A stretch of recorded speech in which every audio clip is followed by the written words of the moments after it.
तो भाइयों की एक कहानी बताया गया है। वो दो भाई हैं, हबील और कैन। हालेलुया। हबील छोटा था और कैन बड़ा। हबील क्या करता था? भेड़ बकरी चराता था। हालेलुया। और कैन खेती किसानी करता था। इन दोनों ने एक विचार लाया कि हम अपने यहोवा परमेश्वर को, हम अपने पिता परमेश्वर को क्या करेंगे? बलि चढ़ाएंगे। हालेलुया।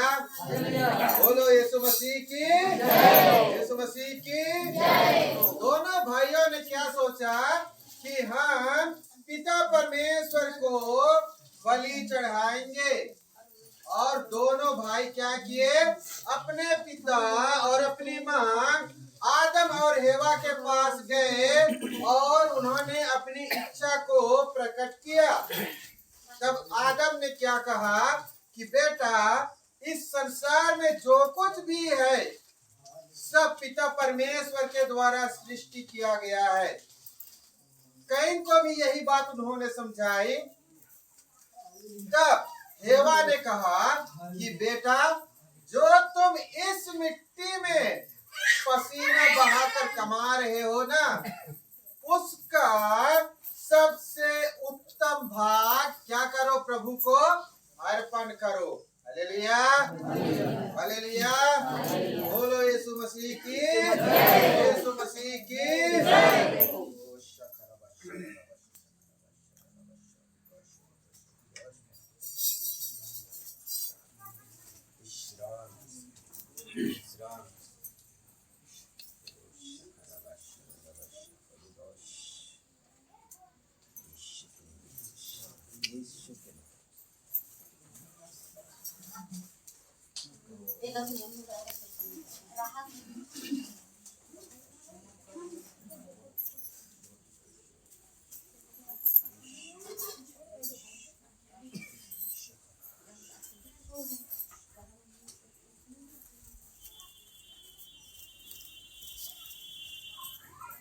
मसीह की जय। तो पिता परमेश्वर ने किसको पसंद किया?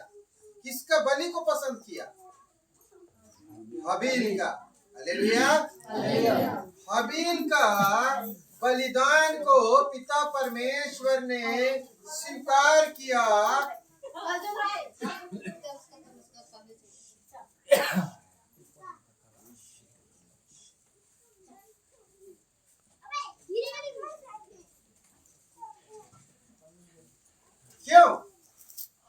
क्यों स्वीकार किया?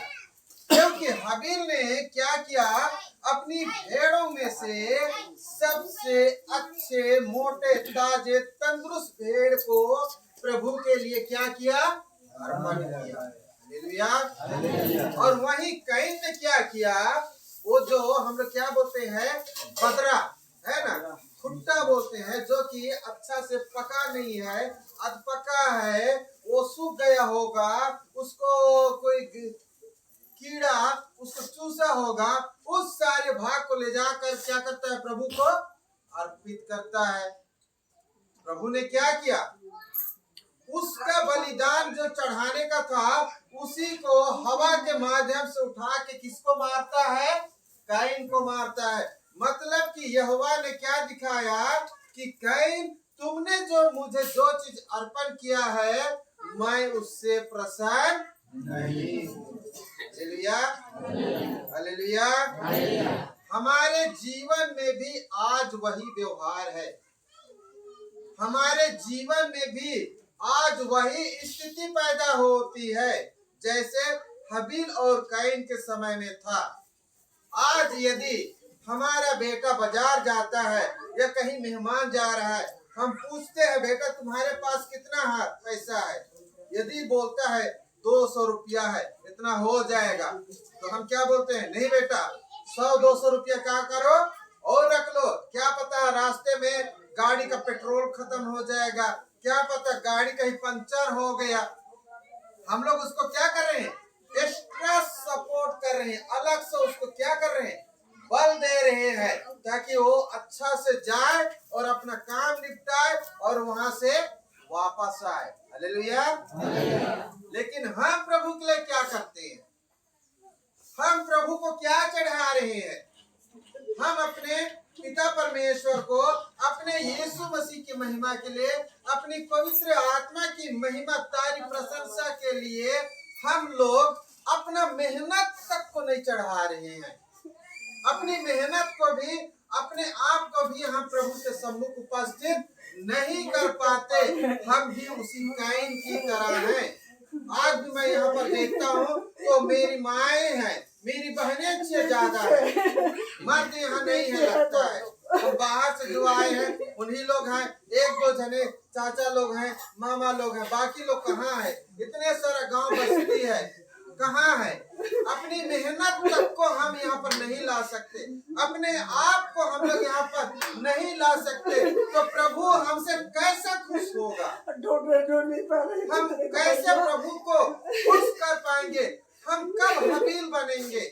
यदि हम अपनी धन संपत्ति से प्रभु की महिमा स्तुति नहीं कर सकते तो कम से कम अपने आप को उपस्थित कीजिए, अपने आप को चर्च में लाइए, गिरजा में लाइए। जब फादर आता है तब लाइए, जब शाम को आप रोज की प्रार्थना करते हैं उस समय आप लाइए। कहीं आप गिरजा जाने की तैयारी करते हैं कि हमें ये गाना सीखना है, कि हमें ये प्रवेश नाच नाचना है, उस समय अपनी उपस्थिति को लाइए। आपकी हर एक उपस्थिति प्रभु की महिमा के लिए होती है। हालेलुया। आप लोगों को हबील बनना पड़ेगा। आप लोगों को अपनी मेहनत को, अपने आप को प्रभु के सम्मुख उपस्थित करना होगा।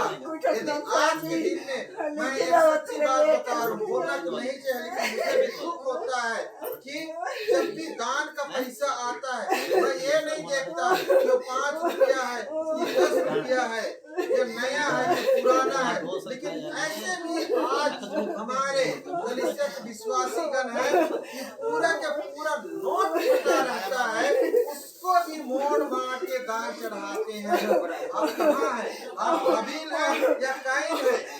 अब बिल्कुल कैन बन गए। क्यों? क्योंकि हमारे मन में ये सोच होता है कि मैं इतना मेहनत से इसको कमाया हूँ तो मैं इसे प्रभु को क्यों चढ़ाऊं? यदि आपका मन साफ नहीं है प्रभु के सम्मुख अपना 1 रुपया देने के लिए, या अपना 100 रुपया देने के लिए, या अपना 1000 रुपया देने के लिए, कोई जरूरी नहीं है आप दान चढ़ाइए। आपको जरूरी ये नहीं है कि आप कैन बनिए। आप अपने आप को उपस्थित कीजिए, आप अपने आप को लाइए प्रभु के सम्मुख और कहिए, प्रभु देखिए मैं तो नंगा ही पैदा हुआ, इस संसार में जो कुछ भी है आपने ही मुझे दिया है।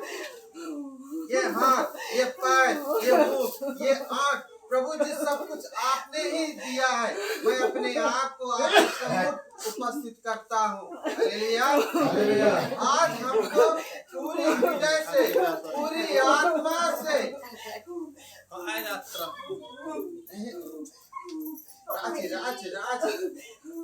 राजी आत्मा ही उनकी अधिकार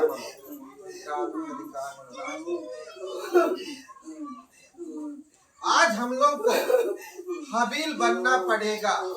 अपनी सर्वोत्तम चीज को प्रभु के लिए समर्पित करना होगा। प्रभु ने क्या कहा है? तुम्हारा पहला फल, चाहे वो भेड़ का हो, चाहे गाय का हो, चाहे खेती बाड़ी का हो, चाहे आपका बच्चा हो, पहला बच्चा मेरी महिमा के लिए होना चाहिए। हालेलुया। लेकिन आज हम लोग क्या सोचते हैं? मेरा बेटा पढ़ेगा, नौकरी करेगा, डॉक्टर बनेगा, गुरुजी बनेगा और कुछ बनेगा तो क्या करेगा? पैसा लाएगा, पैसा लाने से हम लोग क्या हो जाएंगे? अमीर हो जाएंगे, हमारी जो गरीबी है वो सुधर जाएगी। लेकिन प्रभु क्या कहता है? पहला तुम्हारा जो फल है वो मेरा है, उसके बाद का फल तुम्हारा है। हालेलुया। और प्रभु यूहन्ना के अध्याय में, उसके पत्र में कहता है कि तुम जिस नाम से मेरे लिए दोगे, जिस नाम से तुम दूसरों के लिए नापोगे, चाहे तुम हिला हिला कर डालो या आधा डालो, दिया जाएगा। यदि तुमने दबा दबा के हिला हिला के दूसरों को दिया है तो तुम्हें उससे भी 100 गुना फल तुम्हें दिया जाएगा। हालेलुया। ये ईश्वर का वचन है, इसलिए हमें कहीं बनना नहीं है। आप जो भी दान दीजिए, चाहे 1 रुपया हो, चाहे 10 रुपया हो, 50 रुपया हो, 100 रुपया, 500, 1000, लाख, करोड़ रुपया दीजिए, आत्मा से दीजिए, बोल कर दीजिएगा। हालेलुया। और यदि आपके पास नहीं है, कोई बात नहीं, प्रभु परमेश्वर आपकी हृदय को जांचता है, आपकी आत्मा को जांचता है। इसलिए आज अपने व्यवहार को, अपने स्वरूप को बदल लीजिए। आज ही आप लोग यीशु मसीह में पैदा हो गए, यीशु मसीह में जीवित हो गए। ऐसा आज ही अपने पूरे कर्म को, अपने रहन सहन को बदल लीजिए और ईश्वर के सामने अपने आप को प्रकट कर दीजिए कि प्रभु मैं भी वही हबील हूँ, आज आपके सम्मुख उपस्थित हुआ हूँ। पिता परमेश्वर मुझे स्वीकार कीजिए, मेरे बाल बच्चों को स्वीकार कीजिए, मेरे हर एक काम धंधे को स्वीकार कीजिए। प्रभु जी मैं सब के सब को आपके हाथों में सौंपता हूँ। हालेलुया। जिस दिन हम लोग इस तरह से पूर्ण रीति से अपने पिता परमेश्वर को बुलाएंगे, अपने परमेश्वर को जिस दिन हम लोग इस तरह से अपने घर में निमंत्रण देंगे, उस दिन पवित्र आत्मा आपका हर एक दुख तकलीफ को यीशु मसीह के नाम से दूर कर देगा। हालेलुया, हालेलुया, बोलो यीशु मसीह की, यीशु मसीह की, यीशु मसीह की। आइए हम लोग प्रभु की महिमा के लिए